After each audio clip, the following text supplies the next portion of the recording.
mid-1850s, several hundred idealistic Frenchmen made what must have been a terribly agonizing decision to leave their native homes, sail across the Atlantic Ocean to America, and then plunge into the heart of that still young nation to get to this very location.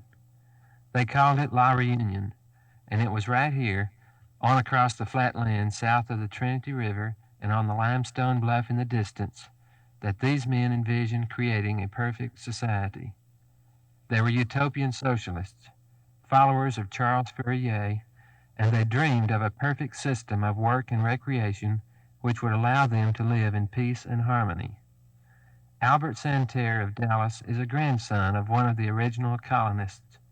We talked to him and to Mrs. George H. Santerre, widow of another descendant, about those days. What was your grandfather who came over in 1856? 1856.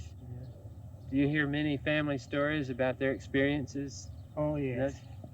Yes. What was life like? Did they Well, tell you? They didn't know the life was awful nice after they actually landed.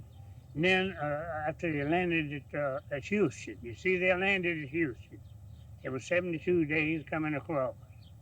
Then they landed at Houston, and none of them couldn't talk American.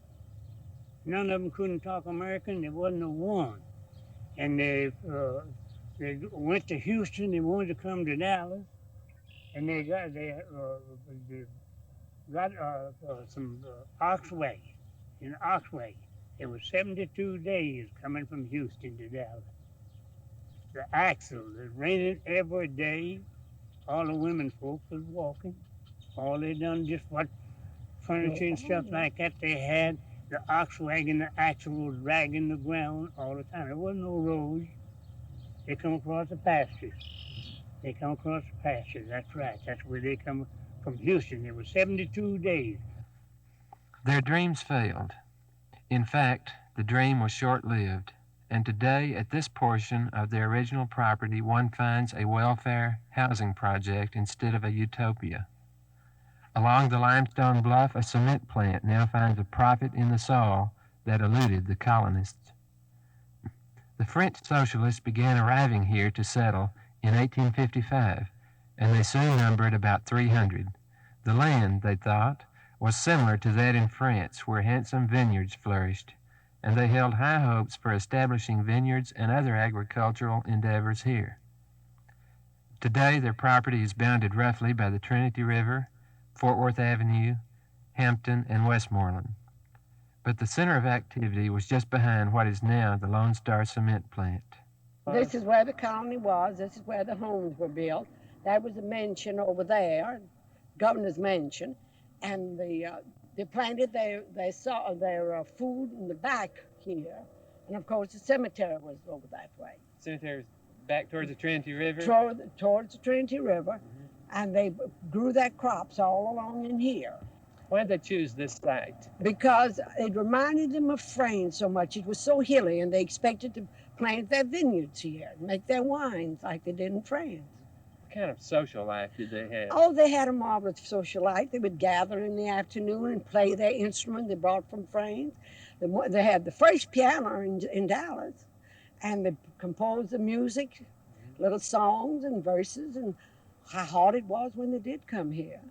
And they really had a marvelous time, considering at that time. What did they make their homes out of? They made their homes out of this white rock right here. What sort of people were they? Oh, they were marvelous people. They were all businessmen, well-educated, no informers. They didn't know anything about the soil. Yeah, yet they helped to make a living. They helped to make a good living. They were surprised at their good crops that they did have the first year they were here. But they had a terrific dry season. They didn't know how to store their crops, and they didn't have enough food to feed them. There was a council of 6 men to govern the colony, and a council of workmen to organize an efficient system of labor that would be fair to everyone. A cooperative kitchen was established for communal eating. Instead of the huge phalanstery which was to house the entire colony, however, smaller buildings were constructed. All have disappeared now, although some remains could be seen as late as 1940. The colonists put under cultivation more than 400 acres of land. They had some 500 head of cattle, as well as sheep, pigs, and poultry. They dug wells and a few canals, and they bought mowing, reaping, and threshing machines.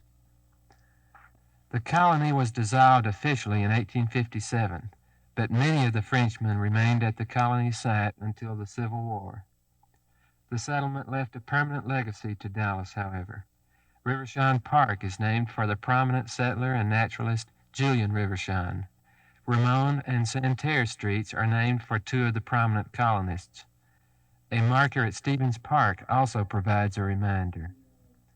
And the old cemetery of the Frenchmen, called Fish Trap Cemetery, is still here. In it lie the remains of many of the colonists, the Rivershawns, Santerres, Ramons, and many others. I notice the cemetery's in bad shape right now. The grounds aren't really kept well. Why is that? Well, because there's no one to take care of them. We took care of it when Mr. Santerre lived. We took care of the whole cemetery.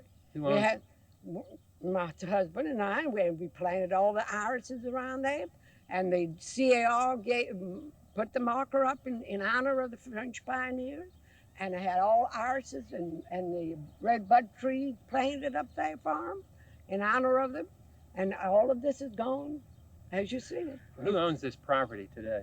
The French people, the old French pioneer people. That belongs to them. Are any of them around besides Mr. Santerre? That's it, yeah.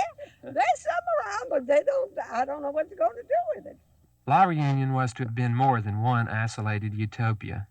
It was planned as the center of a network of similar Fourier-inspired communities extending even into other states. La Réunion failed, though, just as all utopian communities throughout history have failed. Specific reasons for its failure have been enumerated as poor leadership, mismanagement, harsh weather, and anti-foreigner sentiment among the Americans. But probably the basic reason was a cause common to the failures of other perfect communities, the imperfect nature of man.